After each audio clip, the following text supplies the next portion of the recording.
Elwell? I am Rodney Elwell. You wish to see me? Pickett. I beg your pardon. Sarah Pickett. Quite so, your name. In any case, I'm late They for said class. for me to come right away. Who said? The agency. The agency? What agency? Well, of course, the detective agency, Sergeant Coonan. Yes, come in, come in. If I come in, does the door get closed? Naturally. Then I don't come in. Why not? You know why not. You're grown up. My dear Mrs. Pickett. Miss Pickett. And don't butter me up. I have conducted my affairs behind closed doors for 20 years. Not with me. You overestimate both of us. Have it your way.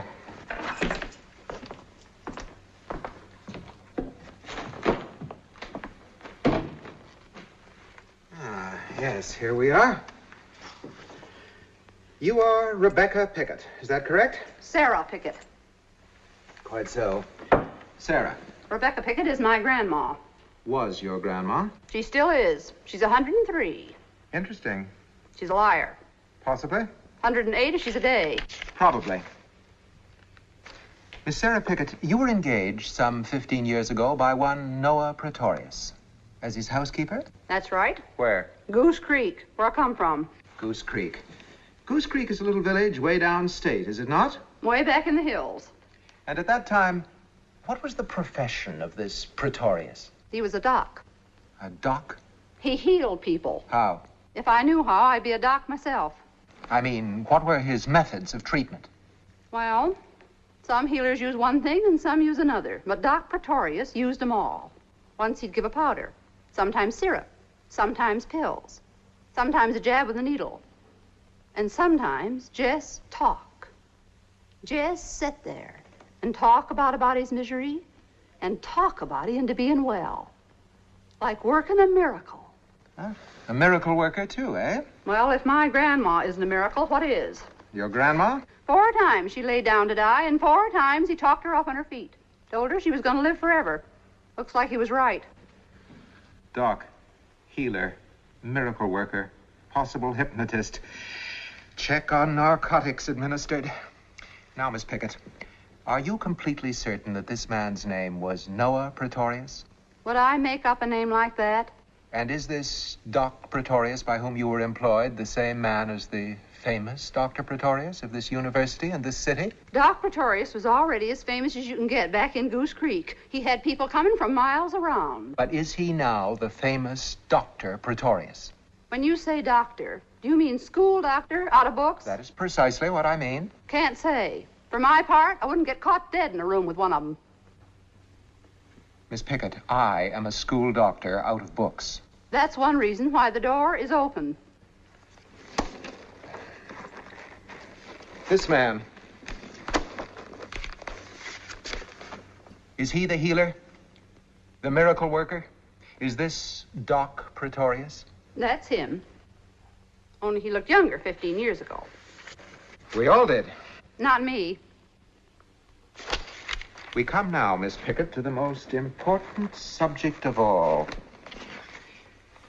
What can you tell me about a man named Shunderson? Who did you say? Shunderson. Hello? It's Hoskins, Professor Elwell.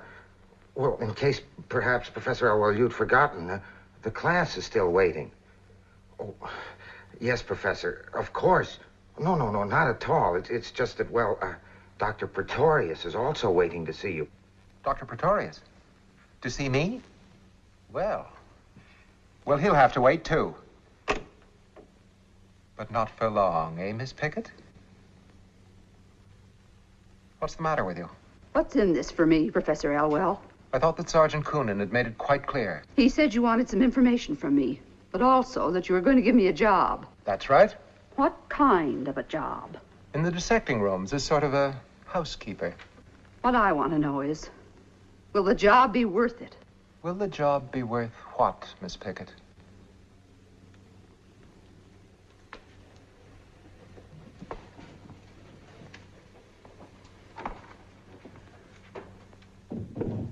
Shunderson. Tell me about him. I didn't know very much. Nobody did. Tell me everything you knew or heard. Every detail.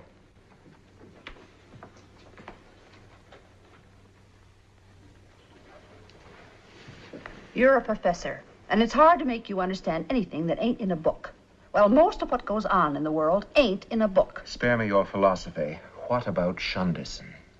To begin with, we used to call him the Bat. Did it ever occur to you, Shundison, that skeletons always laugh? Now, why? Why should a man die and then laugh for the rest of eternity?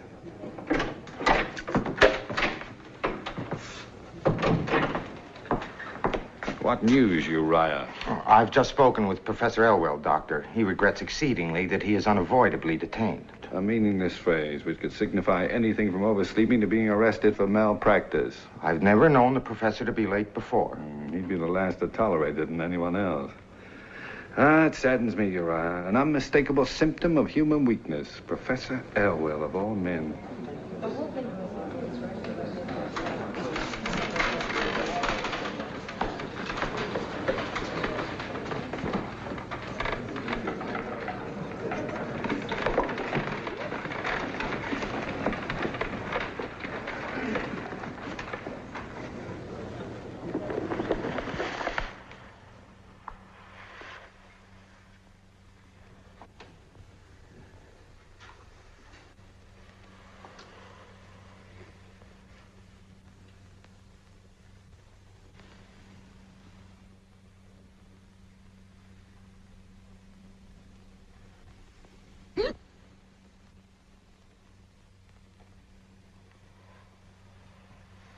Have you your notebooks ready?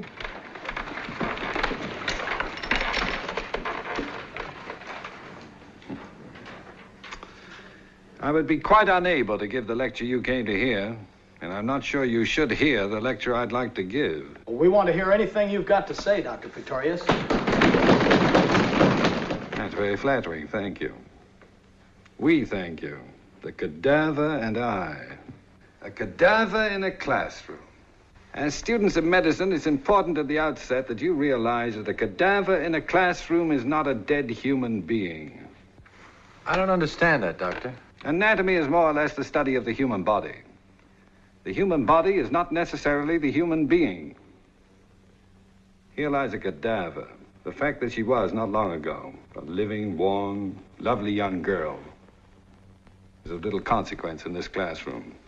You will not be required to dissect and examine the love that was in her, or the hate, or the hope, despair, memories, and desires that motivated every moment of her existence. They ceased to exist when she ceased to exist. Instead, for weeks and months to come, you would dissect, examine, and identify her organs, bones, muscles, tissues, and so on, one by one. And these you will faithfully record in your notebooks. And when the notebooks are filled, you will know all about this cadaver that the medical profession requires you to know. Oh! Oh!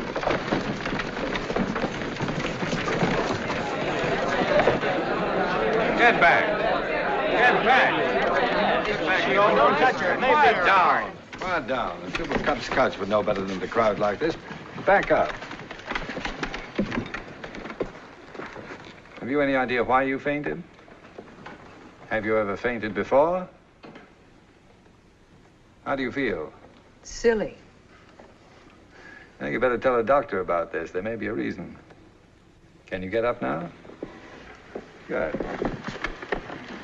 Perhaps you better go somewhere and relax. You go with her. And you know, if you insist upon studying anatomy, I suggest you do not sit on the aisle. Have a candy. Thank you.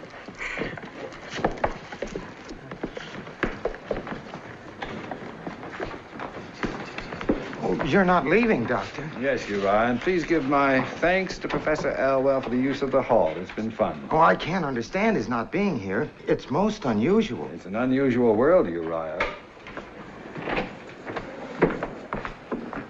I understand I've kept you waiting. Please forgive me. It was most urgent business.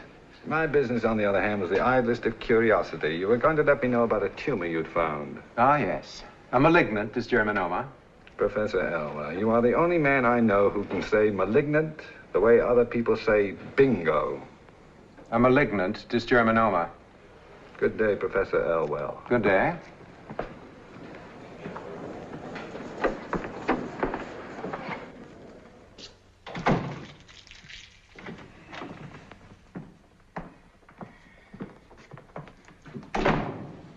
coming back in? Mm-mm. Aren't you going back at all? Mm-mm. Are you going to see a doctor? I guess so.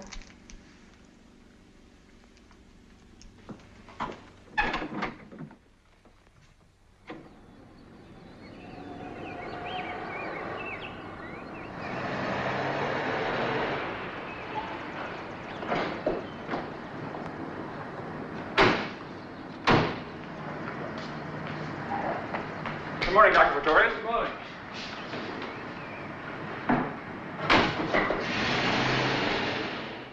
Run another test. How was she when you made this one? Depressed? Cried all through it. Well, when you run it again, call me. We'll have a laugh through the next one. See what happens with a different set of emotional factors. Well, if you like. Dr. Praetorius, a problem's come up about Mrs. Bixby. Mrs. Bixby, I thought she was doing so well. She's nearly ready to go home, but she wants to take her gallbladder with her and a bottle of alcohol. I think that's quite touching. Let her have it. Dr. Praetorius, you know we don't keep gallbladders lying about once they've been removed. Mrs. Pegler, so it's highly unlikely that Mrs. Bixby would recognize her own, so why don't you just give her any old gallbladder and make her happy?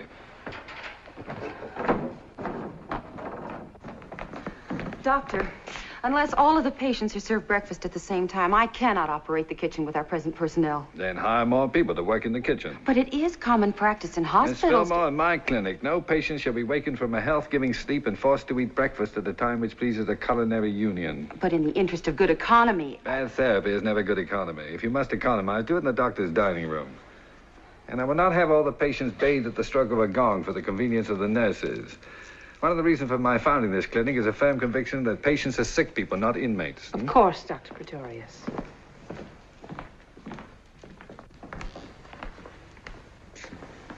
I'll bet I know what you're thinking. Here comes Dr. Happiness, the good humor man.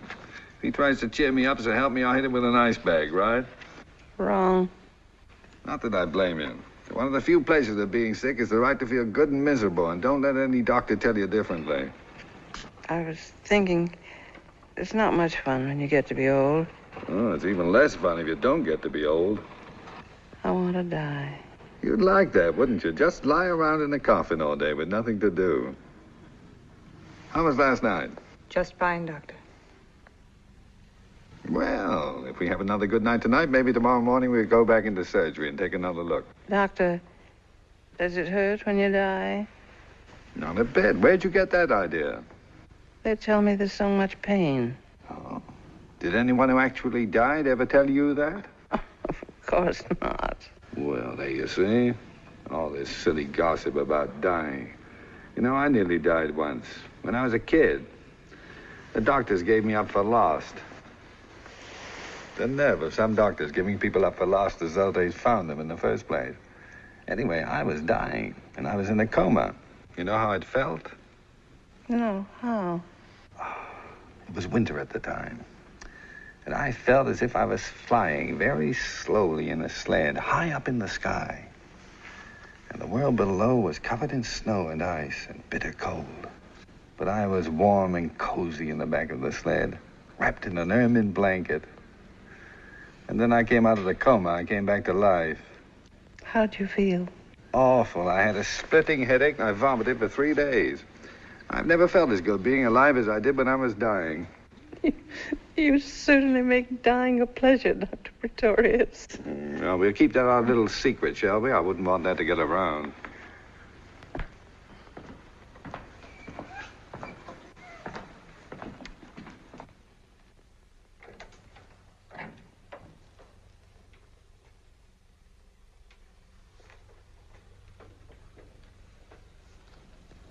Doctor, are you feeling all right? Just my usual twilight sadness.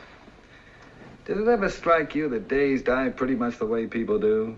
Fighting for every last minute of light before they give up to the dark. You think about the strangest things, Doctor. It's my unbalanced diet. Who's waiting?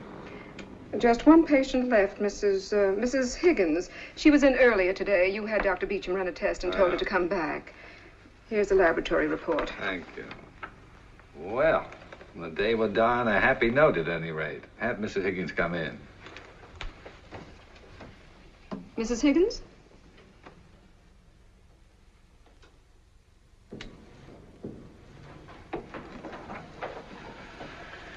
Pardon me for getting up. It's the only exercise I take. Sit down, won't you? Mrs. Higgins, as a doctor, it's my duty, if at all possible, to find something for you to worry about. However, I cannot repudiate a laboratory report such as I hold in my hand. Mrs. Higgins, you have nothing to worry about. You mean everything is all right? Perfect. Then the fainting this morning, it didn't mean a thing, did it? Nothing out of the ordinary. You might eat lightly, however, on the days you dissect cadavers. Oh, that? I've given that up. I wasn't really a medical student anyway, just sitting in on some courses. Well, I imagine it'll be more fun just sitting home with Mr. Higgins. Yes. Yes, it will be. I can't say how grateful I am to you, Dr. Pretorius. But just a routine examination, after all. I didn't exactly save your life. Thank you anyway. Not at all. Now, Mrs. Higgins, don't forget to have Miss James give you another appointment in about a month. In about a month? To see you? Of course, if you can afford it, it might be preferable to have a regular obstetrician. In that case, there are several I'd be pleased to recommend. But didn't you say that I had nothing to worry about? That everything was all right? It couldn't be any better, Mrs. Higgins. You're pregnant. Are you sure? I mean, couldn't there be some mistake? There's always a possibility of error. However, with a result as positive as this, that possibility is remote. After all, it wasn't a very thorough test. I mean, it only took a couple of hours. I thought in order to be sure you had to wait weeks. Not anymore. Nowadays, we find out about everything a lot more quickly than we used to. About life, and even about death. Now, they used to use a little pink rabbit for the pregnancy test. But now they use a frog. Not nearly as cute, but it's a lot faster. Only 2 hours and just as certain. The name of the frog, by the way, is Rhinopipians. Sounds like a movie star, doesn't it? You're not married. What about the baby's father? It has no father. If that were true, it'd be the first time in the annals of biology. I have no husband. But when he knows about the baby... He'll never know. I got a telegram the other day. The other day. Seems as if he left just the other day. Seems as if we met just the other day. It's all such a crazy, mixed-up nightmare. He was in the reserve, the medical corps. That's why I took the courses when he came back and we were married. I wanted to know something about his work. When did he leave? 6 weeks ago. Or was it 5? How right you are, Doctor. How quick we've become with life and death. And had you known him long? No, not even that. Not even long enough to be sure. Either of us. You're not permitted enough time these days to be sure of anything. And then when he had to go, and we had to say goodbye, I was suddenly afraid. I wanted to prove to myself and to him that I wasn't afraid. The frightening things we do sometimes when we're afraid to be afraid. Sit down, why don't you?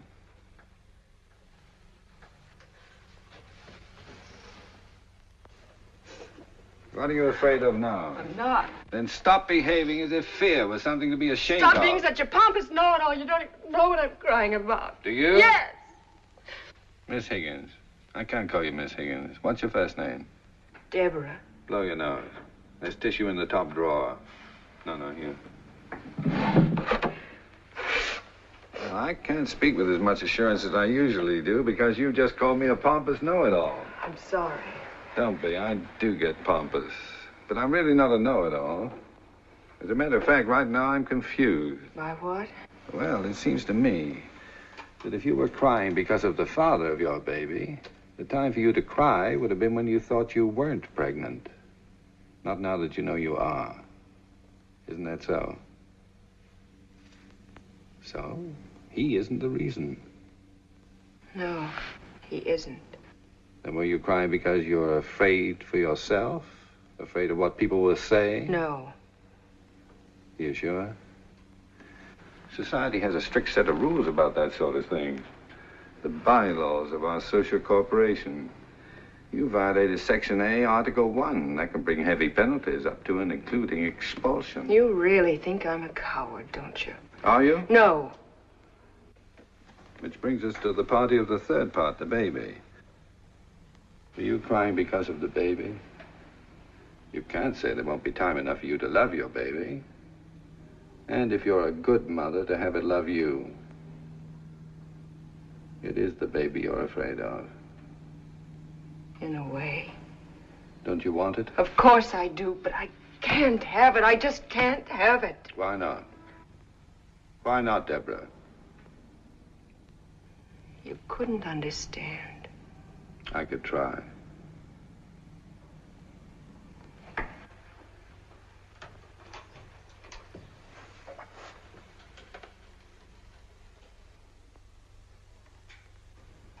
Because of my father. You can never tell about fathers.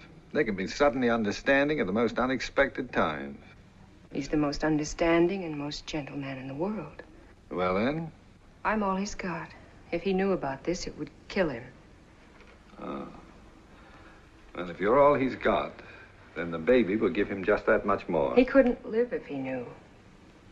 Deborah, no man could be as gentle and understanding as you say and still so deeply prejudiced. It's got nothing to do with prejudice. Then what has it to do with? Perhaps, this is only a suggestion, but perhaps if I were to tell him. No. It's possible I could put it to him in such a way No, that... please. It's very kind of you, but you mustn't even consider it. Dr. Praetorius, believe me, if you did see my father, you couldn't tell him about me. Even you wouldn't know how. And if you did, you wouldn't have the heart. Thanks just the same. What are you going to do? I don't know. You had a pretty good idea, didn't you, even before you came to see me, that you were having a baby? I wasn't sure. Tell me, of all the doctors you could have gone to, why did you pick me? There wasn't anyone else I could. Well, when you talked to us this morning, I felt suddenly that you could help me somehow. How? You seem to care so much more about people than just any doctor would, and so... So you came to me for help, and all I did was talk to you some more. There is nothing I wanted from you, Dr. Praetorius, that would have affected your conscience in any way. Not even the tiniest hope that, perhaps for your father's peace of mind? I wouldn't want to buy my father's peace of mind at the cost of yours.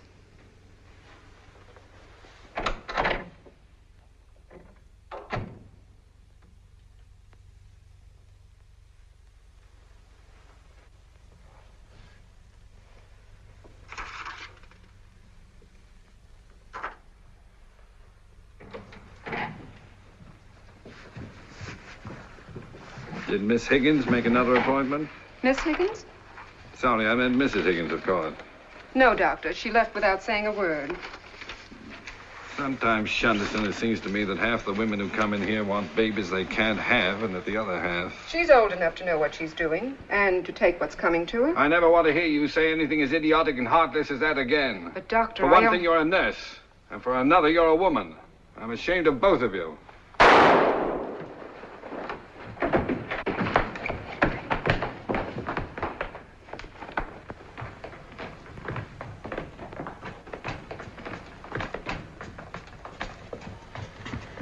Have her taken to the nearest treatment room. You prepare her yourself. Left side, flesh wound. Doesn't look too bad. Get Billings for intravenous anesthesia. Yes, Doctor.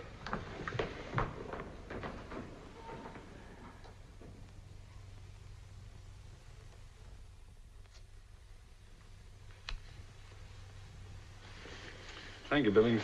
Yes, Doctor? Shall I have her taken to the ward, Doctor? Yes, and get some blankets, please.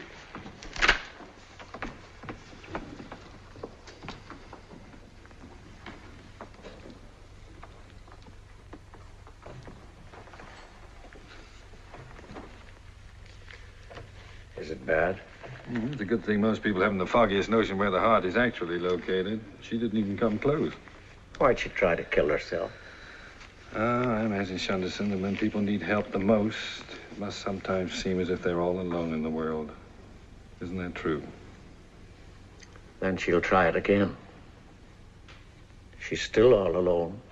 And if there's still nobody to help her, she'll try it again.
So into the mixed chorus. How are they coming along? Just fine, Dr. Praetorius. They're ready to start with you any time now. Good. The sooner the better. Set the first full rehearsal for next week. Well, tonight, for the first time, your attack was not pre-medical. The horns did not sound as if they'd been sterilized. The second fiddles still pull a little. You're still inclined to regard the strings as catgut for sewing rather than for playing. And as for the gentleman on the third bull fiddle, Professor Barker. Is there any reason why you, Professor Barker, who live so intimately with millions of neutrons and know them all by name, cannot maintain a simple beat on a bull fiddle? Are you referring to me? I do not mean to impugn your academic standing, of course. My dear Dr. Praetorius, I would willingly entrust the life of my sister to your skill as a gynecologist, but I would not let you conduct my 3-year-old nephew to the bathroom. The point is that I am the conductor of this orchestra, that you pay no attention to me. I do pay attention. Very well. We shall see. Start at letter B, please, Professor Barker. Just your part alone. It's going to sound a little silly. After all, the bass viol is not a solo instrument. On the contrary, for one, Serge Koussevitzky has concertized as a virtuoso of the bass viol. Look who's talking about Koussevitzky. Ready?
Tell me, Professor, do the neutrons bombard the electrons, or do the electrons do it to the neutrons?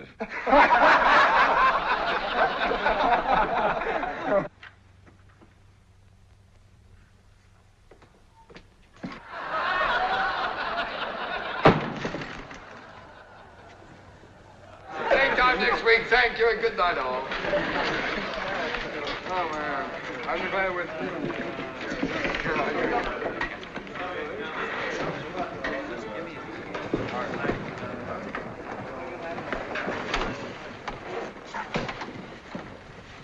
You drive my car home. I'll ride with Professor Barker. Or leave the Knockwurst and the rest on the kitchen table. I'll cook them. I don't want you to wait up. You'll make me very unhappy if you don't go straight to bed.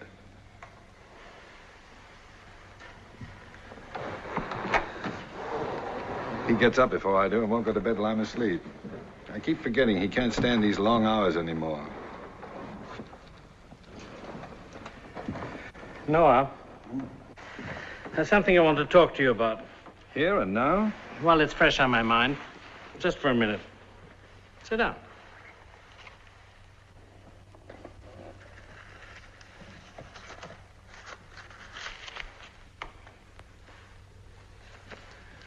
You behave as if you were about to propose. Noah, one of the differences between matter and mankind is that in matter, all relationships can be stated, whereas between people, they can rarely be put into words. Granted. Now, I want you to know that I'm your good and devoted friend. I've been aware of that for some time, and I am yours. Therefore, I have the right to point out to you that there are occasions when you behave like a cephalic idiot. Also granted. Any particular occasion? Out of a universe full of time and space, only you could pick Rodney Elwell's anatomy class. The good word gets around, doesn't it? Don't take this lightly, Noah. There's been trouble brewing. Talk of rummaging about in your past. Let them rummage. They're spitting into the wind. And all this talk about charges and whatnot, of an investigation. Noah, as a friend, tell me, can Elwell dig up anything in your past that would conceivably discredit you enough to justify, say, a hearing before a faculty committee? How much discredit is enough? I've known you intimately for 10 years, and I can't even guess at what you were up to the day before I met you. Suppose I told you all. Could it affect our friendship? Of course not. I'm glad to hear that. You know, it's not much to have a friend who knows all about you. But one who's a friend even though he's not quite sure, that's worth having. And will you tell me just this? About the bat. The bat? I thought you knew that's what they call him. Shanderson. Who calls him that? Why, the students, the faculty, even the staff at your own clinic. No, I didn't know. There's not a proper name for him. Noah, who is he? A man named Shanderson. Where does he come from? Why is he with you day and night, everywhere you go? I have no right to tell even you anything about Mr. Shanderson. Can Elwell uncover something about his past, or yours, or both, that he can use to make trouble? That depends. Drop me by the clinic first, will you? I want to look in on a patient.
Don't turn the light on, please.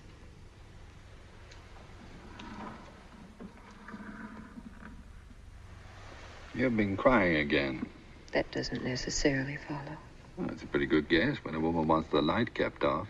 Either that or her face isn't on. I don't mind being seen without makeup. I don't mind seeing you without makeup. You know all about women, don't you? Not nearly enough. I don't mean just as a doctor. Not even as a doctor. Deborah, I've got something to tell you. And as a pompous know-it-all... I didn't mean that even when I said it. As a pompous know-it-all, it isn't going to be easy. But do you remember the remote possibility that I thought could never occur? About the frog being wrong? Well, the frog wasn't wrong. But you got the wrong frog. It seems the possibility of a laboratory assistant making a mistake is not remote at all. I don't understand. 2 tests were being run at the same time. One had a positive result, and the other negative. Through unforgivable negligence, your report read positive when it should have read negative. Then I'm not having a baby after all. You're not having a baby after all. Sleep well. You've got nothing to worry about. That's what you think. Now what are you crying about? It's just awful. What is? To think I had to go and tell you all about myself and what I did. Now it turns out I didn't really have to. Well, Well, it did you good to have someone to tell it to. But not to you. Why not?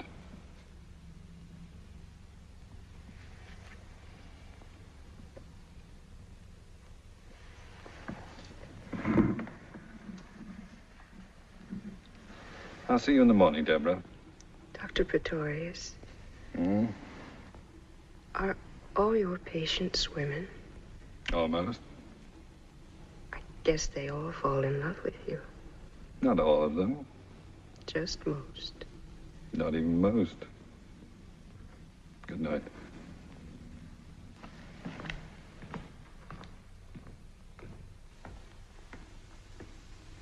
What a mess.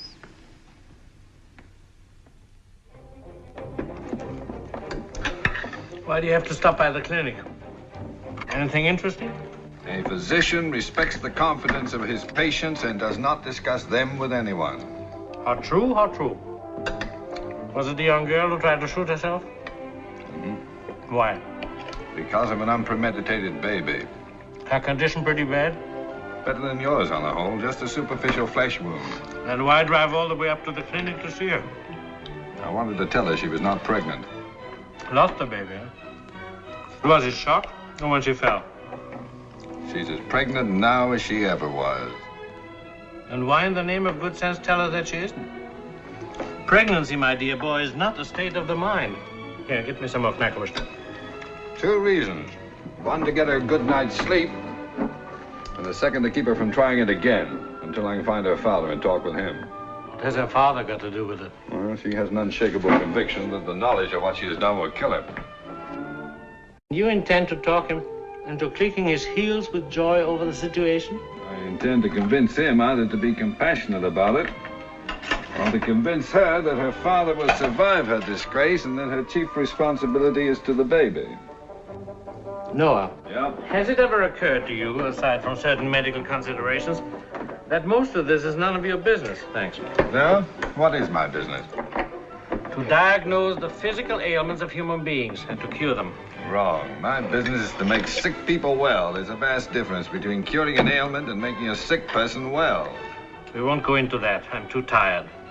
Besides, doctors bore me. Just one little question. What have you great men of science done with atomic energy to make people well? Hmm? That's wonderful sauerkraut. It tastes like sauerkraut used to taste. There's a German woman who makes it in a barrel. I'll send you some. More beer? Yes, please. Sauerkraut belongs in a barrel, not a can. Our American mania for sterile packages has removed the flavor from most of our foods. Butter is no longer sold out of wooden tubs, and a whole generation thinks butter tastes like paper. There was never a perfume like an old-time grocery store. Now they smell like drugstores. They don't even smell like drugstores anymore. You country doctors live romantic lives. Just think, it might be quintuplets. This time in the morning is usually heartburn or loneliness. Hello? Dr. Praetorius? Dr. Praetorius, one of our patients is missing. Miss Higgins. That's it, Deborah Higgins. It must have been in the last hour, Doctor. Miss Myers said Miss Higgins was sleeping when she made her rounds about an hour ago. We've searched the grounds. Doctor, I just can't imagine how she got out. I can tell you exactly how she got out. By walking down the corridor and out the front door, just as I did a couple of hours ago. No, don't notify the police. I'll take care of it in the morning. Keep looking, of course. And let me know if you find her. Good night.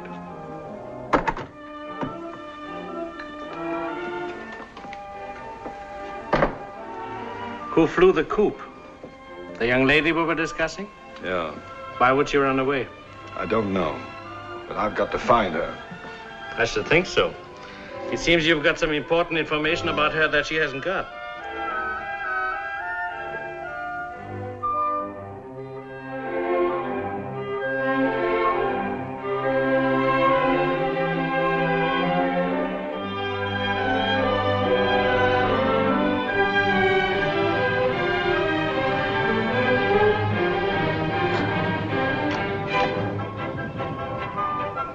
You'd better wait in the car while I ask.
I wondered what Beelzebub was barking at.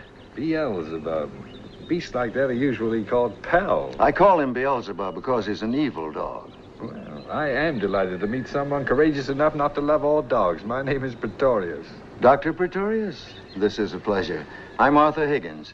I'm delighted Beelzebub didn't frighten you away, but I am surprised he gave up so easily. Mr. Shunderson has a way with dogs. Mr. Shunderson? How do you do? Won't you come sit down? Thank you. You're far from a stranger to me, Dr. Praetorius. I've heard so much about you from my daughter, Deborah. Have you? How fortunate you were such good friends when she had that ridiculous little accident. Yes, it was ridiculous, wasn't it? I still do not understand how a woman can accidentally burn a deep welt in her side with a curling iron. Well, it's not uncommon for women, female students in particular, to curl their hair, eat, read, and telephone all at the same time. The results are often disastrous. Yes, I imagine it could have been worse. Much worse. I happen to be devoted to porch sitting. If you'd rather go inside. Oh, this is very pleasant. And I see that you're properly protected against too much fresh air. Don't you believe in the benefits of fresh air? I do not. Nor do I believe that eating fish develops the brain, or that oysters will increase virility. Well, you must tell that to Deborah. She's forever driving me out of the house. You're an unusual man of science, Dr. Praetorius. You're an unusual farmer, Mr. Higgins. But I'm not a farmer. This isn't my farm. It belongs to my brother. I see. Then you're just visiting here. You might say I'm staying here. We need help. Beelzebub crawled in under the ice house and he won't come out. Beelzebub belongs under the ice house. Deborah, we have guests. Yes, I see. Hello, Doctor. Hello, Mr. Shunderson. I was wondering about that nasty little burn you got from the curling iron. It's fine. It's been almost a week, and since we happen to be driving out this way... Happen to be out this way, hours from your clinic and the university? Dr. Praetorius has far-flung interests. Then I'm sure both he and Mr. Shunderson will be interested in joining us for Sunday dinner. No, really, we couldn't impose upon you. Dr. Praetorius must have more important matters. Nonsense. We can't let them drive miles to get here and send them away unfed. We'd love to have you. We'll be happy to stay.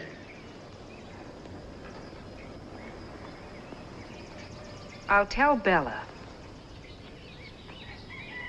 Have you been here long? Your father and I have just been getting acquainted. Dr. Praetorius has a way of knowing people very well, very quickly. He's entitled to as much time as he wants. After all, you've told me so much about him. Father, I'm not at all sure that it's good for you to be out of doors. There is nothing healthier than fresh air. You said something about telling Bella? I haven't the slightest intention of leaving here. Bella!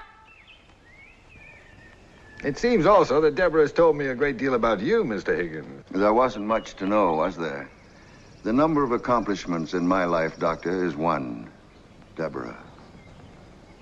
Quite an accomplishment. If you don't mind, I'd rather not be discussed this intimately on the front porch. On the front porch, you're in a test tube. It is obvious that you're going to be discussed. So why do you insist upon remaining where you're not wanted?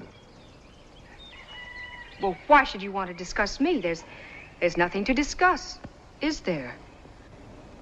Deborah, Dr. Praetorius has not driven this great distance to see Beelzebub or to inquire whether you're being more careful with your curling iron. It's quite apparent that he's come to talk with me. Now, go and tell Bella there will be 2 extra for dinner. Somebody yelled for me? Yes, Bella. These 2 gentlemen are staying for dinner. Mr. John know about it? There's plenty of food. Mr. John better know about it. I'll tell him. He's doing his books now, and he don't like to be disturbed. I'll tell him when he's finished, Bella.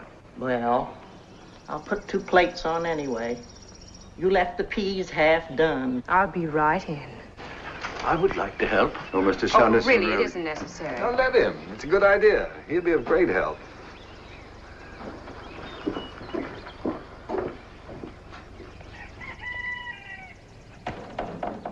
May I ask, is Mr. Shunderson your servant? He's my friend, but he likes to help. I see.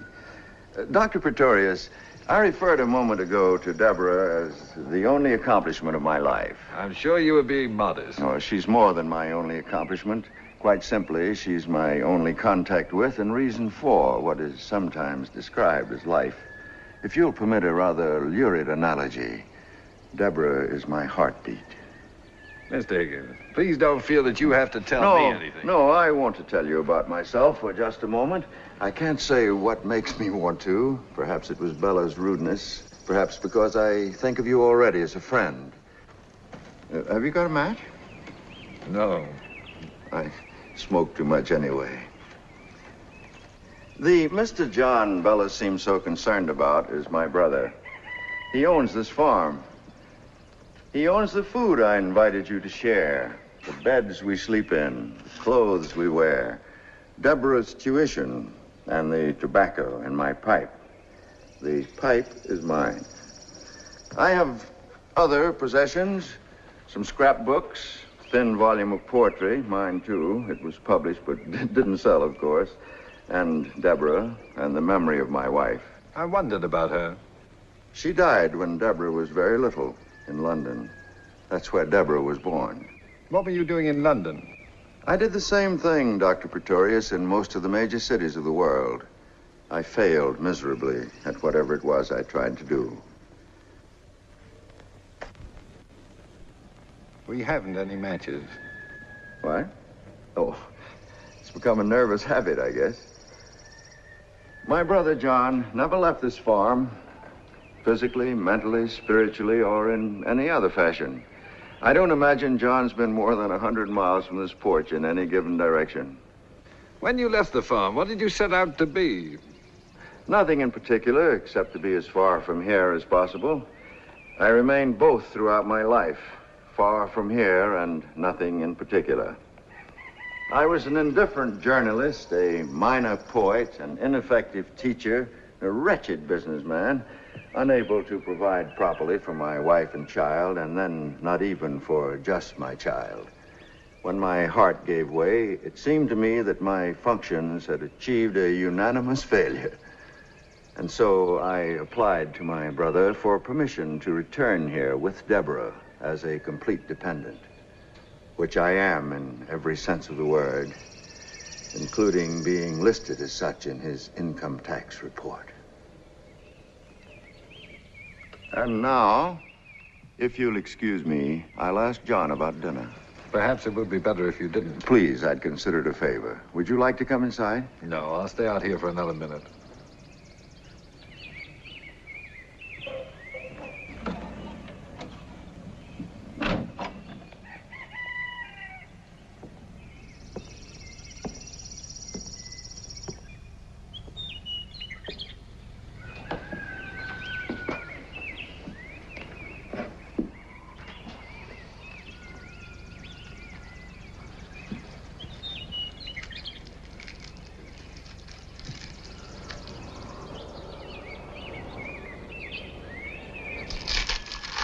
I thought you were helping in the kitchen. The woman didn't want me. I can't say I approve of the company you keep. The dog is frightened and unhappy. He has that in common with most of humanity. It's not going to be easy. What you came here for. Let's go for a walk.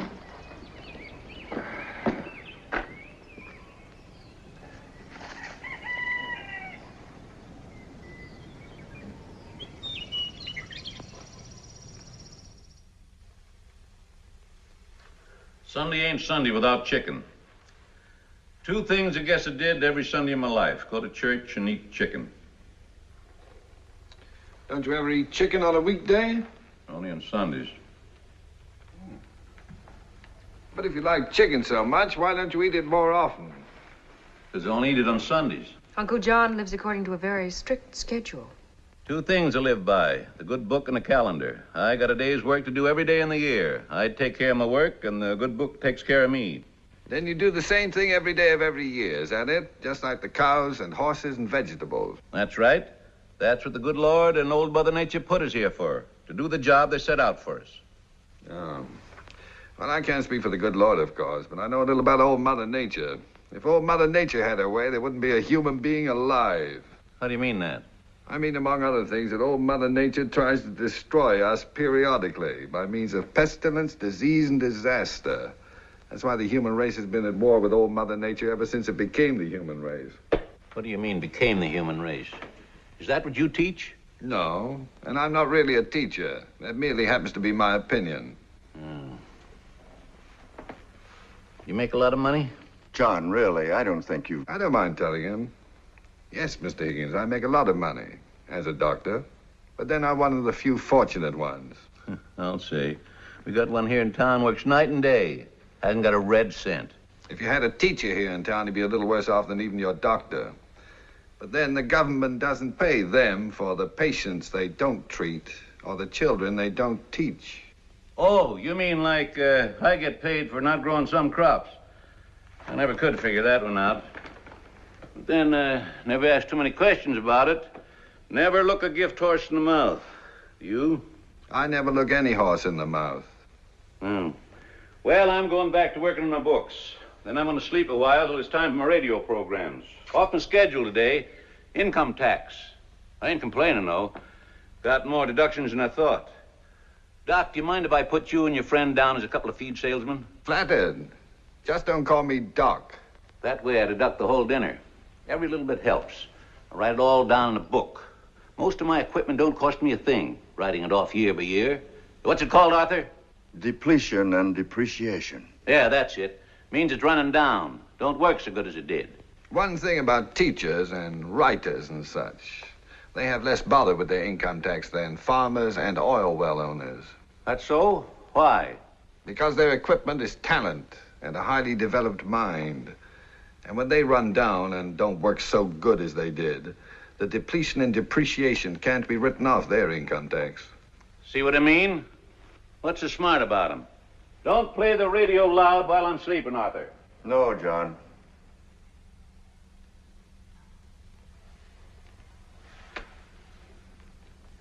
Deborah, why don't you show Dr. Praetorius the farm? I'm sure he'd be interested. Just a lot of depletion and depreciation, that's all. That's it, before it's all written off. I'll get a sweater and meet you outside.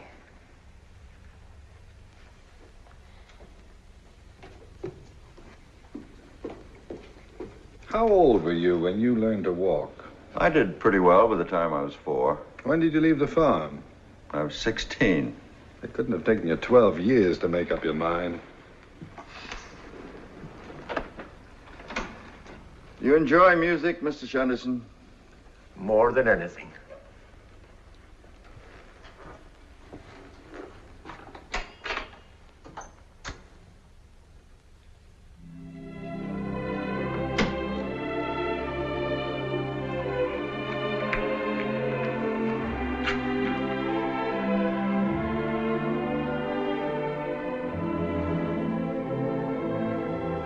Mr. Shenderson, Dr. Praetorius has come here to ask Deborah to marry him, hasn't he? I wouldn't be surprised.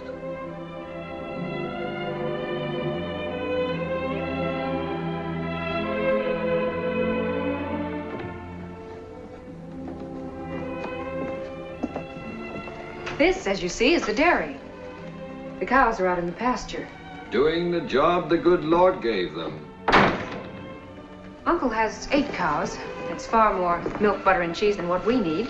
He sells the rest in town. That makes it a commercial enterprise, and he can write off the dairy and the equipment and the cows.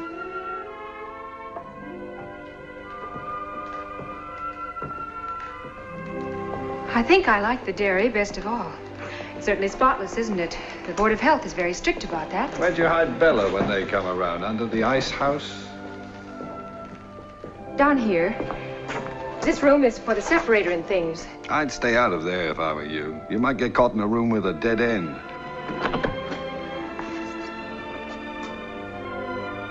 The milk gets certified, you know.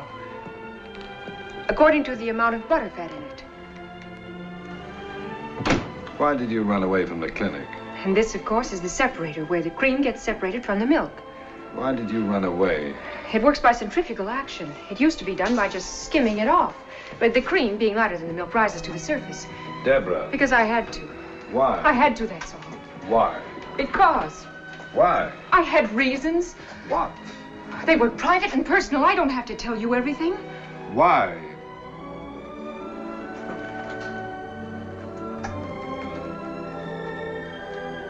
I'm in love with you. What makes you think so? I can't give you symptoms. It's love, not measles. Am I being pompous again? Well, there are some things you can't be scientific about. Even so, why should that make you want to run away in the middle of the night in your bathrobe and slippers? I didn't want to see you the next morning. I wanted to see you. Not if I knew about you what you knew about me, you wouldn't want to. Possibly, I don't know. A person just doesn't fall in love that fast or that often. I just couldn't lie there anymore and think about it. I couldn't stand it. Don't you see, if I do love you, then how could I have been in love with him? And if I didn't love him, then why? And anyway, even if I did, why did I have to go and tell you about it? You crying again? No, but I want to run away again. No, no more running away. No, you were right about your father. I couldn't have told him. He'd have understood, but I couldn't have told him. Certainly you couldn't have.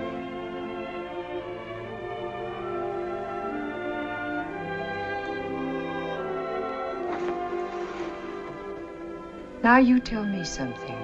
Why did you come here? What do you mean? It couldn't have been to talk to my father. Well, as a matter of fact, Because if it was, what about? There wasn't anything to tell him, really, was there? Well, no, not really. It was A just superficial flesh wound like mine. You weren't worried about my condition, were you? Of course not. Going to all the trouble of finding me, searching the registrar's records and whatnot. Why did you come all the way out here? I don't know, really. I think you do know. What's your first name? I can't go on calling you Dr. Praetorius. Noah. Why did you come after me, Noah? You know, what you said before about cream being lighter than milk, that wasn't quite accurate. Noah's a cute name. My real name is Ludwig. You see, cream is the oily part of the milk. It's not actually a separate product. I prefer Noah. In homogenizing milk, for instance, the particles of fat become emulsified. I do not want to appear unladylike about this, but I'd feel silly acting coy. So the cream becomes part of the general body of the milk. With you, of all men. You couldn't have come out here because you wanted to talk to my father. And you couldn't have come out because you were worried about my health. And there comes a time when a patient asks a doctor questions. Why did you come all this way just to see me, Noah? I did have a reason, you know. I know. No, you don't. But it doesn't seem to matter at the moment. You're being pompous again at the moment. You'd be surprised how unpompous. Then what are you being?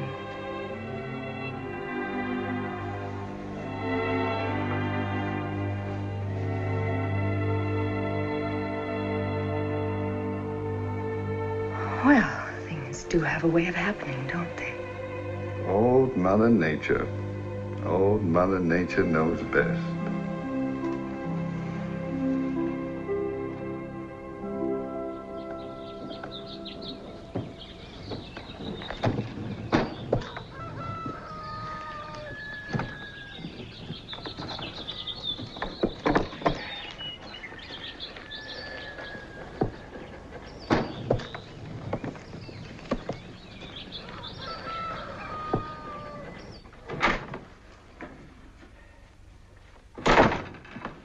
What's Uncle John up to? He's got the radio on full blast. Something about rustlers. It seems somebody rustled 15,000 television sets.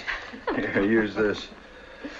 Dropping my things out of the window. You'd think I was escaping from a girls' reformatory.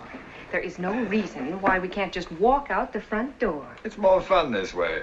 When are you going to break the news to the gentleman farmer? John, during his favorite quiz program, I intend to let him have it as a personal jackpot. He'll be mad. I hope so. I am scared. Deborah, I thought I was going to have to die without seeing you safely out of here and without telling him off. Remember your promise to come and live with us. Of course he will. Much against everybody's better judgment, including my own, I intend to live very happily with you.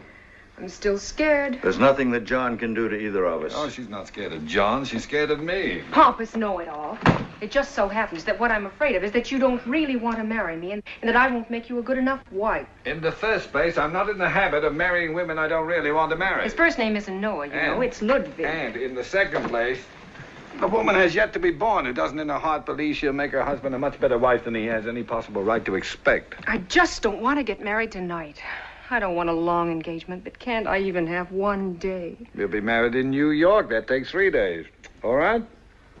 It's just so I can feel more feminine about it. I must say you're the only man I ever heard of who acts exactly like some poor girl that has to get married. I imagine that as a man, I've come as close to it as any other man who ever lived.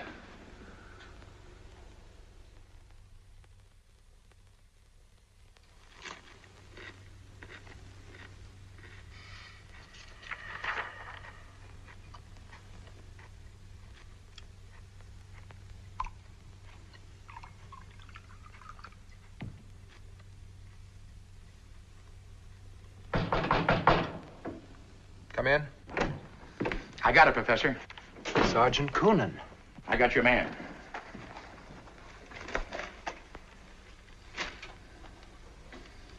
Excellent. Is that the same Shunderson? Very probably. Could you identify him from this? Almost positively. You got to do better than very and almost. My dear man, this newspaper appeared in 1917. The photograph is 34 years old at least. The identification may not be entirely positive, but it satisfies me. We got to be sure. Get me a new picture of this character. There are none that I know of. Mr. Shunderson has always manifested a violent aversion to being photographed, even to snapshots by students. Want me to handle it? Please. Okay. Comes tomorrow, we slap a tail on this monkey. Mr. Coonan, I have spoken to you about this before. I must be able to understand you. Oh. What I mean is, starting tomorrow, we have him followed. Unhappily, it'll have to wait until Monday. Dr. Praetorius is undermining a medical convention in New York and will not return until then. Monday it is. Good luck to you.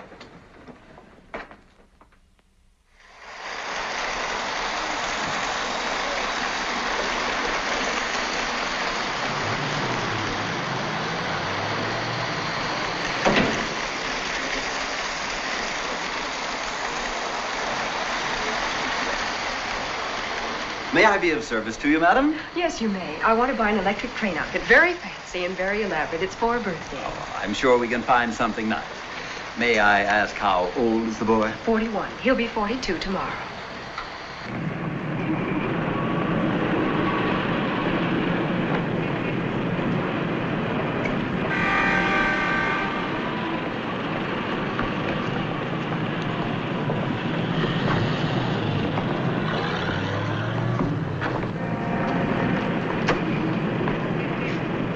Shunderson. Is anything the matter? No, I thought I saw a friend. Well, if you'd like to go. No, it doesn't matter. Then would you help me with the trains? We've got more equipment than the Union Pacific. Sure.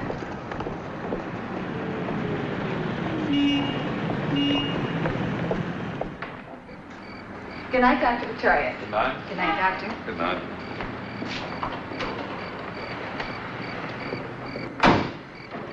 I think you should know. Someone took my picture today. Give me one to wear in a locket around my neck. It wasn't that kind. He ran away after he took it. I see. Perhaps it would be better if I went away, too. No. You've made a great career. You have a home now, a wife, responsibilities. No.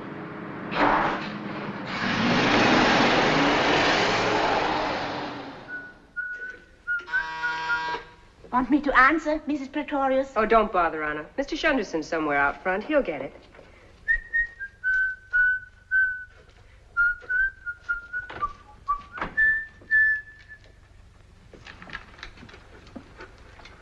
Professor Elwell from the university. At this time of day? What about? He's come to see Dr. Praetorius in very urgent business. Shall I call him? Certainly not. Dr. Praetorius is not to be disturbed. I'll talk to Professor Elwell.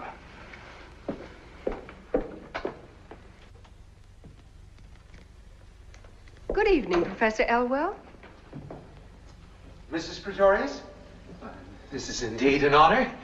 I'd heard, of course, of Dr. Praetorius's marriage, but until now I had no knowledge of the extent to which he was to be complimented upon his exquisite taste. Thank you, Professor. How sweet of you to come all this way just to say those nice things. Won't you sit down? Thank you. No, my business is with Dr. Praetorius. A most urgent and confidential matter. And I have no wish to intrude for long upon what seems to be a festive occasion. His birthday. So, these must be happy days indeed for your husband. Unfortunately, they're busy days, too, and at the moment he's in a very important conference. But surely if you were to tell him that a most pressing matter concerning the university... I'm afraid he cannot be disturbed. Mrs. Praetorius, I assure you that it is necessary for me to talk with him. It just is not possible. You're welcome to wait if you like, but I assure you my husband will be in conference until dinner time. I, too, have a home, Mrs. Praetorius. I have come here at no little inconvenience to myself. Exactly what have you come here for, Professor Elwell? I have a message for your husband. Not a happy one, I regret to say. Oh? Well, if you'll give it to me, I'll see that he gets it. I had hoped, that is, I have been asked to inform Dr. Praetorius of it in person. Has the message to do with some confidential information about a patient? It has to do only with your husband. Well, then in that case, it doesn't matter whether I tell him about it or he tells me. A relationship of such mutual trust is heartwarming. Thank you. You understand, of course, that my presence here is a matter of duty, not necessarily personal inclination. You are well known, Professor, as a man without personal inclinations. Thank you. May I have a glass of water? On the table. Help yourself. It's so beautifully arranged. Just drinking some water won't hurt it. You're extremely generous.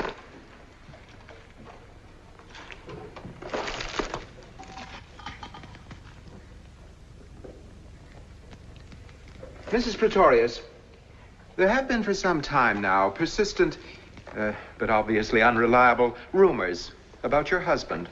About women? About the circumstances under which he has practiced medicine. About his methods. And certain events, both past and present. Oh, that. And in view of certain disclosures, unfounded, of course, which have come to light recently concerning both Dr. Praetorius and his most intimate associate. My husband is intimate, only with me. The dean of our university has asked me to present to Dr. Praetorius a list of the charges that have been brought against him. Who brought these charges? Dean Brockwell invites your husband to disprove these charges. In confidence, of course. Should your husband be unwilling to accept this offer of a private hearing, then the dean will have no recourse other than to summon Dr. Praetorius before a faculty committee for an open discussion of the charges in question. They must be pretty serious. What are they? I'm not privileged to reveal them. But you know what they are. Unhappily, I do. This must be a great strain on you, Professor. The performance of one's duty in a profession founded upon such high standards of honor, dignity, of learning and ethics. One thing you can be sure of, my husband isn't going to sneak into the dean's office to clear his name in private. You'll drag those nasty, vicious rumors of yours right out into the open and get rid of them in the open, where you've been spreading them. Mrs. Praetorius, you're not being objective. We are discussing my husband, not a kidney. You are also leaping at conclusions. All rumors need not necessarily be vicious and nasty. It depends upon the viewpoint. I am pretty well committed to one particular viewpoint, Professor. Quite so. Well, I must be going.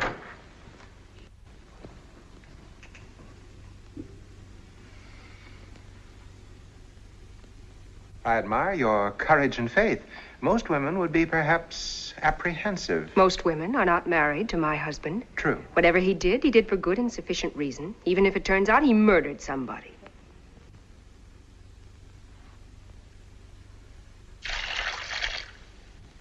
I have never had occasion to envy Dr. Praetorius.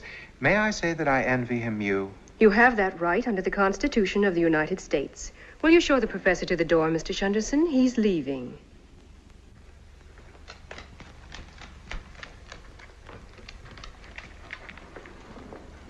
Thank you for your hospitality. Drop in any time.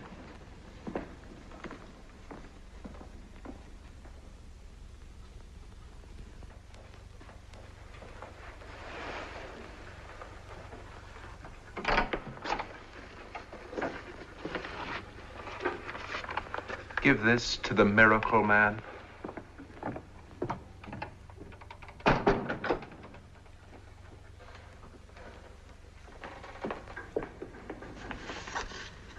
I'll take it to him.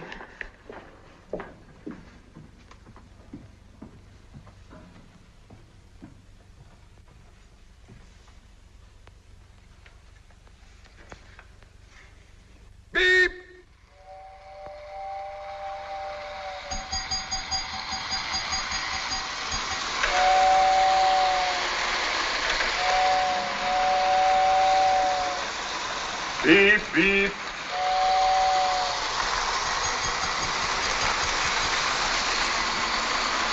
Beep, beep, beep.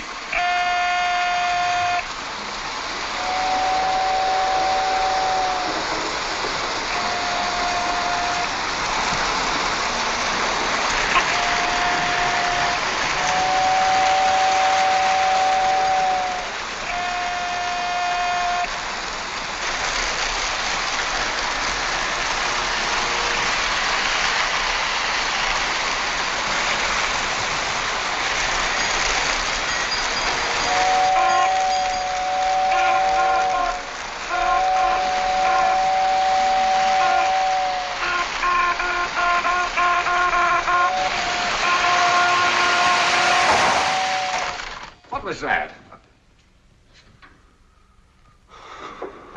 Darling. Professor Lionel Barker. What happened? What happened? Did your train leave on beep, beep, or beep, beep, beep? Beep, beep, beep. Your signal was beep, beep. Arthur's signal was beep, beep. Mine was beep, beep, beep. We'll soon find out about that. It was beep, beep, beep, and... What a bloody mess. And whose fault is it, my fine atomic friend? You can't go around smashing everything you see. You know everything isn't atoms. Yes, it is. Not for smashing it isn't. Not in my house and not my train. Deborah, get out of the way before Professor Barker smashes you. He's on a smashing ban. Darling. Beep, beep, beep. Those were your orders. What was Beep, your beep, signal beep. to dispatch Beep, your beep, train? beep. Beep, beep. I told you so. Mine was beep, beep, beep. Beep, beep. Arthur, yours was beep, beep, beep. Beep, beep. Beep, beep, beep. Beep, beep. Now look, they're my trains and I'm the chief dispatcher. I know how I set them up. Beep from me, beep, beep from you, and beep, beep, beep from Arthur. What difference does it make? What difference does it make? Look at this disaster. In case of disaster, the responsibility remains with the chief dispatcher. And in a catastrophe like this, he either resigns or blows his brains out. I refuse to be held accountable for the inability of two idiotic assistants to remember two simple signals. I consider your high-handed refusal to accept the testimony of two responsible men as worse than idiotic. Under the circumstances, I consider it criminal. Your signal was beep, beep, beep, and you know it was beep, beep, beep. Noah! Deborah, I leave it to you, but remember you're Deborah, my wife. I am your father. I'm not related to you by blood or These trains were supposed to leave these various rooms at various times. On these tracks, and then return to their own spots. They suited. He began to issue...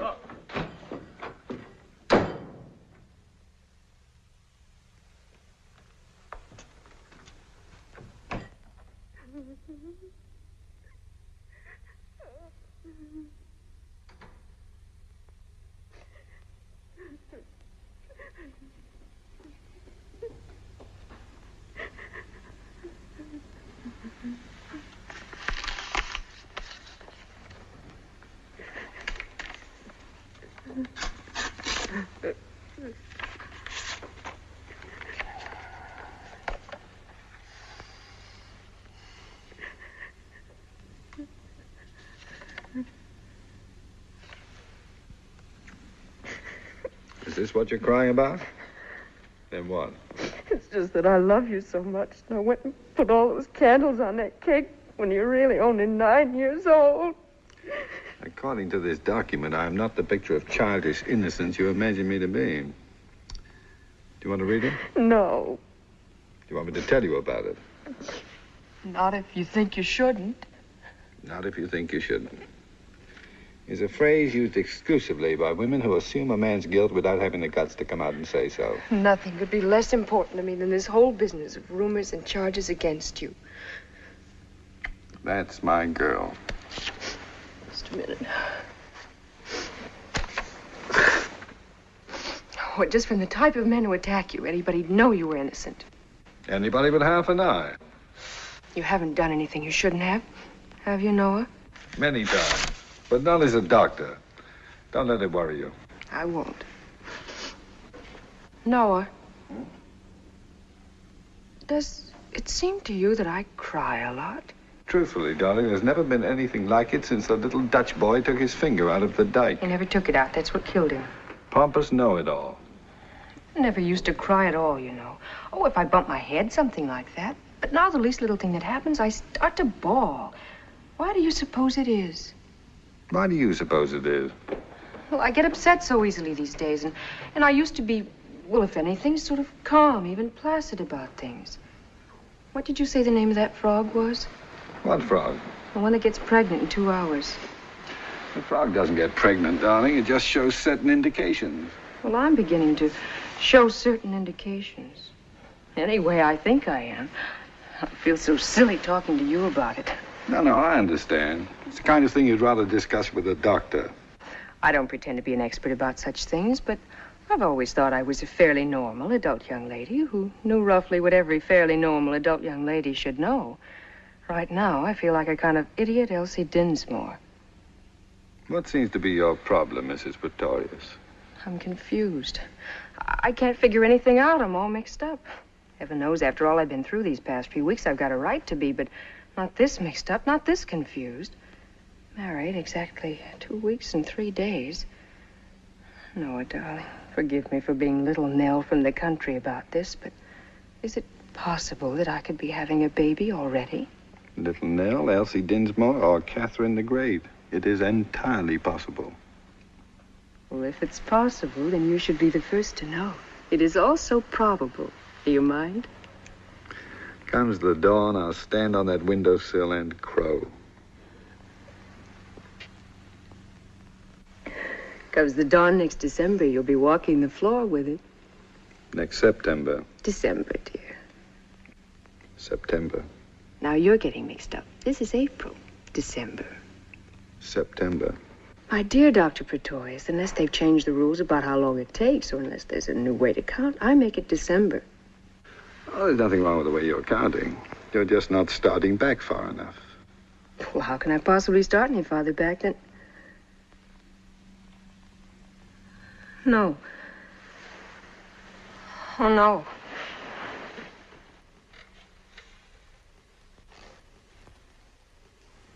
You're quite a noble character, aren't you? I've never thought of myself as one particularly.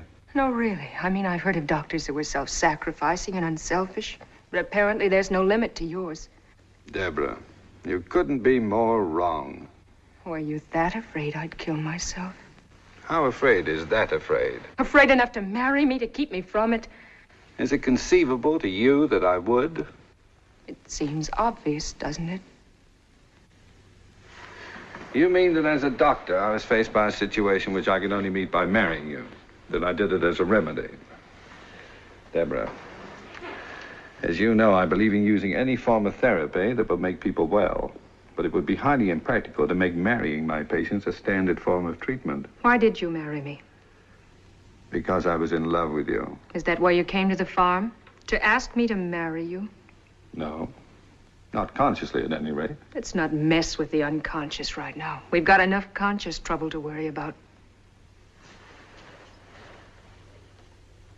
You fell in love all of a sudden, didn't you? All of a sudden. I'm still falling. Let me know when you hit bottom. Anytime within the next 30 or 40 years. You came to the farm because you knew I was pregnant. And then you met my father and my uncle, and you understood why I tried to kill myself. But by that time, you were all mixed up in it because you told me that silly lie about the wrong frog. And I was so obviously in love with you. It was all over me like a tattoo. And so, with no possible way out for anybody, all of a sudden you fell in love with me, and that solved everything. And everybody lived happily ever after. For 2 weeks and 3 days, that is. Until I found out that my baby isn't going to be yours. Funny. This calls for tears, and I haven't got any. I take it all back about my being normal and adult and lady. What makes you think it isn't going to be my baby? Because it isn't. Because its father is someone you never even knew. Someone I can't even remember as well as I should. All of which, however true, has nothing to do with our baby. His interest in this world will begin as it does with all babies, when suddenly, through no fault of his own, he is rudely deprived of a warm, secure, and well-fed existence, which he has every reason to believe will go on forever, and finds himself upside down in the air, being smacked on the backside. Are you going to love him? Of course I am. So am I, and we'll keep him warm, and we'll feed him and make him feel secure again. And give him brothers to play with. All boys, eh? Now, it's time you stopped thinking about yourself and started thinking about my baby. No. If you really suddenly fell in love with me. No if. Why? I couldn't say why. Haven't you ever wondered? Falling as fast as I am, I don't have time. A man as exact as you with a reason for everything. And I'll find it. Any time in the next 30 or 40 years, I'll start wondering. I won't be doing much else, it looks like, except wondering. About you and me, about you and the baby, me and my fine character. Are you feeling sorry for yourself? I'm feeling sorry for you. Don't be. I love you. Be that. Forgive me. Shut up. Love me.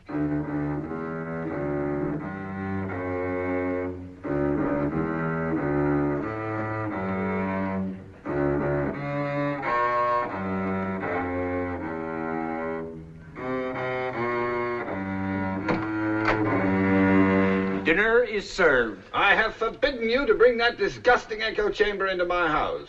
As your friend, it is Why my is duty... it here? Am I not the master in my own house? to provide for your wife some contact with a world of sensitivity of which you have no knowledge. Here, here. A happy birthday to you. Happy birthday to you. Happy birthday, dear Noah. Happy birthday to you.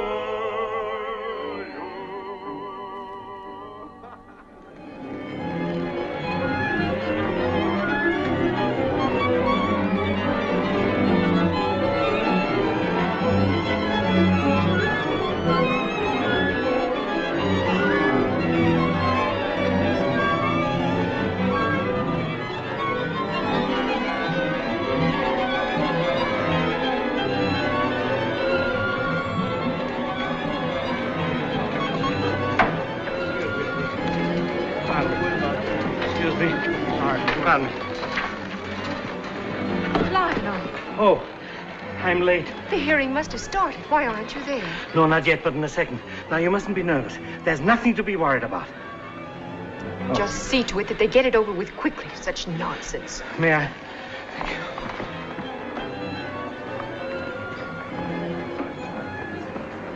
How dare they hold their silly investigation the same night as the concert? It's unforgivable. It may be worse. From what I hear, Professor Elwell and his gang insisted upon it.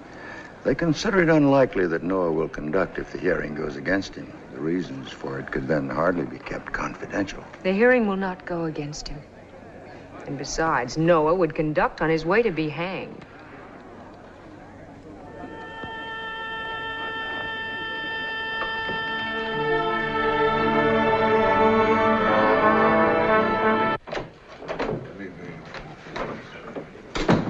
Terribly sorry, gentlemen. It was unavoidable. My apologies. Well, now that we're all here, shall we begin? It is my intention, gentlemen, to conduct this hearing informally. Dr. Praetorius, wouldn't you like to sit closer? Thank you. I prefer to remain as remote as possible. I suggested it merely to avoid having our discussion take on the appearance of a trial. I appreciate your thoughtfulness, but I consider this trial to be a trial. I have no intention of regarding an investigation of my methods and myself as a cozy little chat among friends. Hear, hear. Professor Barker, I will have to insist that no one speak without being recognized by the chair. I am by nature a man who interrupts. However, I shall try. Thank you. Dr. Praetorius, may I suggest to begin with, in order to avoid both the embarrassment and time involved in examination, that you give of your own accord a pertinent account of your life and professional activities prior to your arrival in this city and this university. I prefer to be questioned. Why? Because I do not intend to tell things about myself of my own accord, which are nobody's business but my own. They are the concern of the entire medical profession. Be recognized. You too, Professor Barker. Your objection is understandable, Dr. Praetorius. Professor Elwell, you may begin your questioning. My colleagues have appointed me to speak in their name. I hope I may prove worthy of what is not only an honor, but a grave responsibility. Dr. Praetorius, will you stipulate and agree to abide by the verdict of this committee? I would do nothing of the kind. Why not? Because I don't know what the verdict will be. The verdict will affect you seriously, whether you agree to abide by it or not. Then why ask idiotic questions to which you already know the answers? One horse on you, Elwell. Will you admit that in 1936, you were a highly successful quack and miracle healer in a remote little village in the southern part of this state? I will admit nothing of the kind. Where did you live in 1936? In Goose Creek. Would you describe Goose Creek as a thriving metropolis? It is a remote little village in the southern part of this state. Exactly. And what was your source of income in Goose Creek in 1936? My practice. You practiced openly? I was available to anyone at any time. I mean to say, did you set up practice as a doctor of medicine? When I came to Goose Creek, I had my degree as a doctor of medicine. I did not, however, display my MD upon my door. Upon your shop door? I beg your pardon, his shop door? Isn't it true, Dr. Praetorius, that in that remote little village called Goose Creek, you opened a butcher shop? An honorable trade, if ever there was one. In itself, unimpeachable. But what did you sell in your butcher shop? Meat, at cost. At cost? Without profit? Then how did you make your living? I made sick people well. Uh-huh. Mm-hmm. Why should that startle you? I still do. Do you deny that at that time your patients were under the impression that you were a butcher and not a doctor? Do you prefer the impression given to their patients by so many of our colleagues that they are doctors and not butchers? Bravo, bravo. Dr. Praetorius, won't you admit that your practice flourished in Goose Creek because you took advantage of the ignorance of its backward inhabitants, of the pathetic willingness of those poor people to rely upon a belief in miraculous cure rather than scientific knowledge, and because of the readiness with which so many people will prefer the glamorous quack to the licensed practitioner? Despite your definition of a quack as someone who does not practice medicine according to your rules, Professor Elwell, the fact remains that a quack is an unqualified person who pretends to be a doctor. I was a licensed practitioner and therefore not a quack.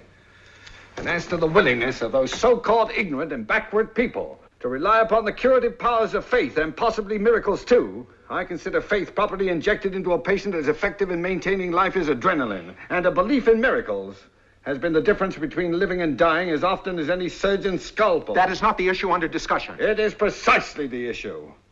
Whether the practice of medicine shall become more and more intimately involved with the human beings it treats, or whether it's to go on in this present way of becoming more and more a thing of pills, serums, and knives, until eventually we shall undoubtedly evolve an electronic doctor. The issue at hand is quite simply that you amassed a fortune by treating sick people who believed that you were a miracle-working butcher. I could not have amassed that fortune unless I had made an enormous number of sick people well.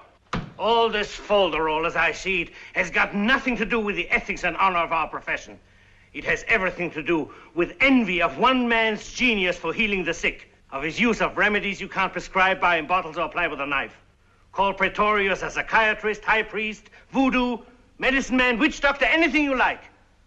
But don't investigate him, gentlemen. Learn from him. Professor Barker, it was understood you would not interrupt. I'm sorry. You can strike my remarks from the record. I'm sure you all agree with me anyway, so why don't we call this whole silly thing off and start the concert?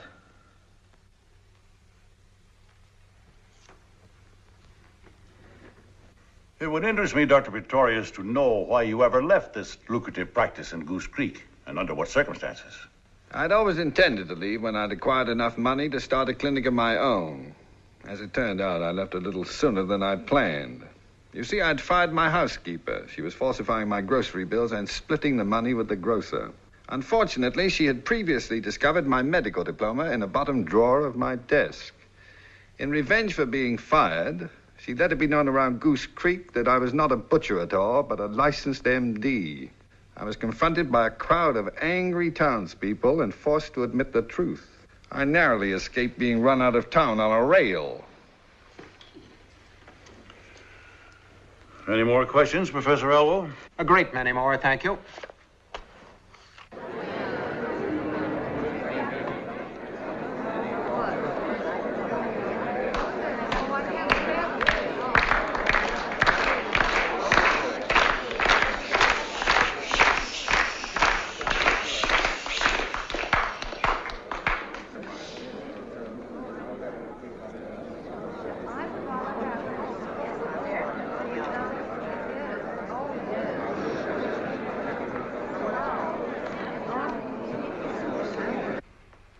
Professor Barker, May I point out that these monkey shines are seriously delaying the concert of our student orchestra? Our concern here is the future good and welfare of our students as doctors of medicine, not as troubadours. Were you recognized? Professor Barker, we're all concerned about the delay of the concert.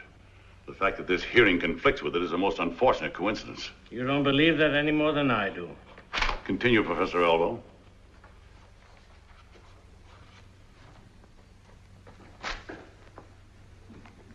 Dr. Praetorius. I thought you'd forgotten me. Who is Shunderson? I take it you mean Mr. Shunderson. Mr. Shunderson is my friend. Is he associated with you professionally? Not as a professional. He helps at whatever he can. He is also employed in your home as a manservant or butler, is he not? I do not employ him at all. He works at whatever he pleases, where he pleases, and when. He is never very far from your side, or for long, it seems. Rarely. Dr. Praetorius, what was Mr. Shunderson before you knew him? I refuse to answer that question. What were the circumstances under which you made his acquaintance? I refuse to answer that question.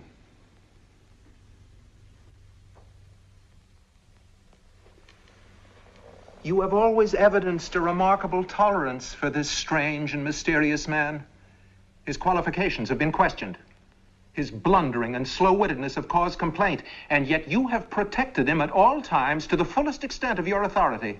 His qualifications concern no one but me, since his responsibility is to no one but me.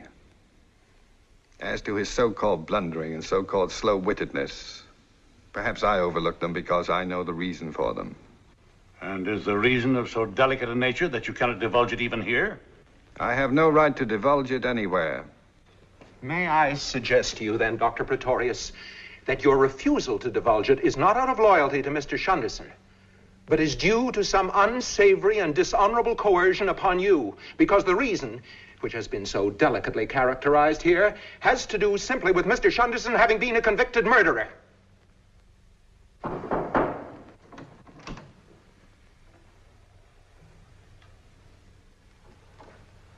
What are you doing here? I was listening through the door. I protest against this highly irregular, unethical, and probably prearranged eavesdropping. Elwell, you can use more words more unpleasantly than any irritating little pipsqueak I've ever known. Gentlemen, I suggest we leave the saloon floor and return to a more academic level of behavior. I want to tell my story. He'll never tell it. But what you want to know about me has nothing to do with him. Well, let's hear it by all means. Okay. Certainly, Mr. Shunderson.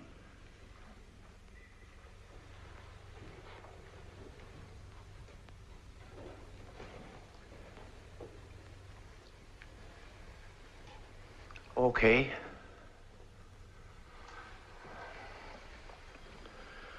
I'm not a fancy talker. I don't know a lot of words. That alone is a welcome relief. Well, now, Don't start with well now. Where should I begin? Tell them when you were condemned to death for murder. The first time? Of course. Well, the first time was in Canada in 1917. It was Christmas. It wasn't a very Merry Christmas. Don't editorialize, just tell the facts. I had a sweetheart and a friend. We were very close, the three of us. We went everywhere together.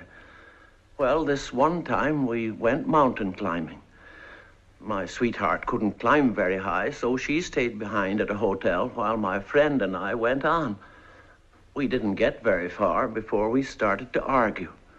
I don't remember what about. We always argued, as friends do. But this time he hit me with a rock. So I hit him with one. Not too much detail. Anyway, we had a bloody fight, and he ran away. So I went back to my sweetheart. She was waiting in the lobby of the hotel. She didn't even say hello. She took one look at the blood on my clothes and saw that I was alone and started to scream, "Murderer, murderer." That was how I found out that my sweetheart and my friend were sweethearts. Who saw to it that you were arrested and charged with murder? Oh, my sweetheart, of course. Her testimony and the blood on my clothes were enough. I was found guilty of murdering my friend, and I was condemned to death. But because nobody could produce the corpse of my friend, living or dead, my sentence was commuted to 15 years at hard labor. And was the corpse of your friend never found? I found it myself. After I served out my full 15 years at hard labor, I found it accidentally. I was walking past a restaurant in Toronto. I happened to look in the window, and there was the corpse of my friend sitting at a table eating a bowl of soup. I think it was pea soup. Immaterial and irrelevant. Well, I went in and spoke to my friend in a very friendly fashion. I asked him very nicely where he had been for 15 years and why he never admitted that I didn't kill him. His answer, gentlemen, was unsatisfactory. So I hit him in the face with the bowl of soup. Then I hit him with a chair. Somebody called a policeman. The policeman had a club. I took the club away from him, and it was with the policeman's club I finished up on my friend. I tried to explain to the policeman that if I was committing a crime, it was a crime for which I had already paid the penalty. He arrested me anyway. You were released, of course. No, I was tried for his murder again and sentenced to death again. But how could you be tried twice for the murder of the same man? The prosecutor insisted that this was not the same murder. The first time, no dead body was produced as evidence. Well, the prosecutor was very fair about it. He was willing to admit that my first conviction was probably a miscarriage of justice, but even though the first jury made a mistake, he said I didn't have the right to commit a murder just to correct that mistake. He demanded the death penalty, and I was condemned to death. But this time you were pardoned. No, this time they didn't even commute my sentence. You see, the fact that I killed my friend with a policeman's club made it a very serious crime.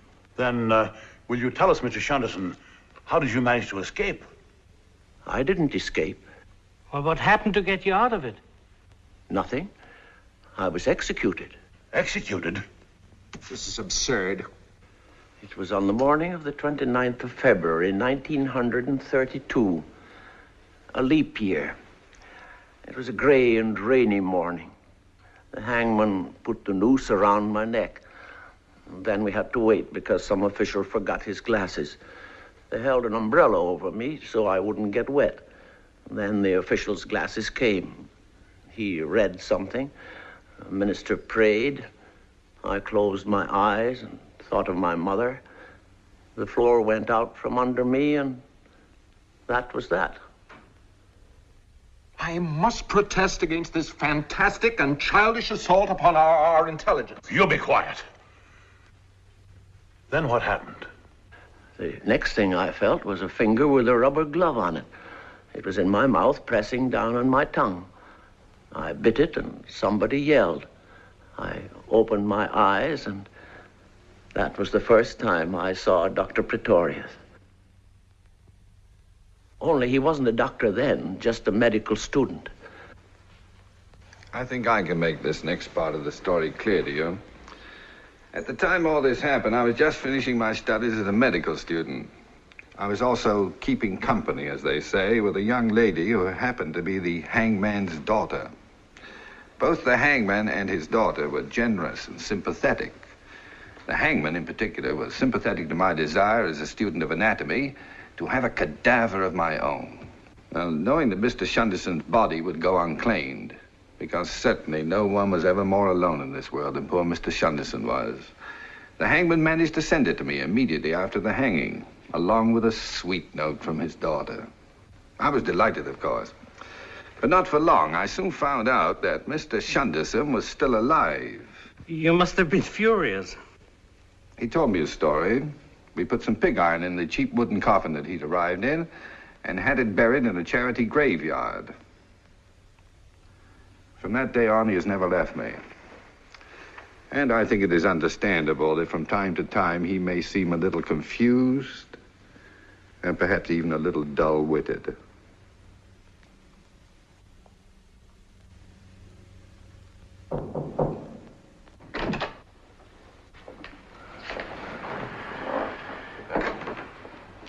I don't mean to intrude too much, gentlemen, but I'm sure that by now you must have made up your minds. Deborah, a wife simply does not come barging into a room when her husband is being investigated. After all, if he's innocent, he's late for the concert.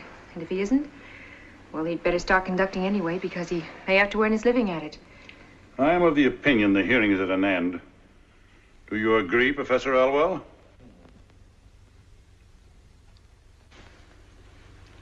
The trouble with you is, Elwell, you've never had a cadaver of your own, much less one that bit your finger. And as for this incredible evening, gentlemen, the sooner we can forget it, the better for all concerned.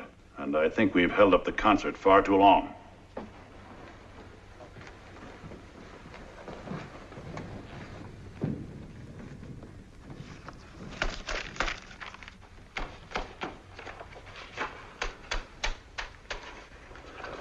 Professor Elwell, you're a little man. It's not that you're short, you're little in the mind and in the heart. Tonight you tried to make a man little whose boots you couldn't touch if you stood on tiptoe on top of the highest mountain in the world. And as it turned out, you're even littler than you were before.